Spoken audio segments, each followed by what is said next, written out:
හරිනේ වාගේ විතර පිරිසුදු නම් එච්චරයි. මට සතුටුයි. මට එහෙම මොකද නේ ඔයා ඇවිල්ලා දුන්න මේ වගේ මේ රෙකමන්ඩ් එක වටිනවනේ මාත්‍යා. මොකද මේ අපි ගොඩක් බලාපොරොත්තු තියාගෙන යන්නේ වාගේ වගේ අපි බාධක පැතින් යන්නේ දරුවෝ නැති වෙලා ප්‍රශ්න උඩ ඉන්නේ. ඔව්. ඉතින් මොනවා කරන්නද කියන්නකො. නෑ ලොකු එක්කලා ඉන්නවා එයා නේමේ ඉන්නේ. ළමයි දෙන්නෙක් ඉන්නවා තව. විකුණාවල්. විකුණාවල්.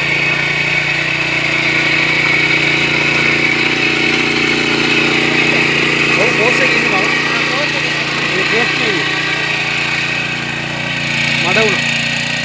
ඔන්න එහාකට දාගන්න. ඔව්. ඔව් හොඳට දාගන්න. සොල දාගන්න නැන්නම් මෙව්වා.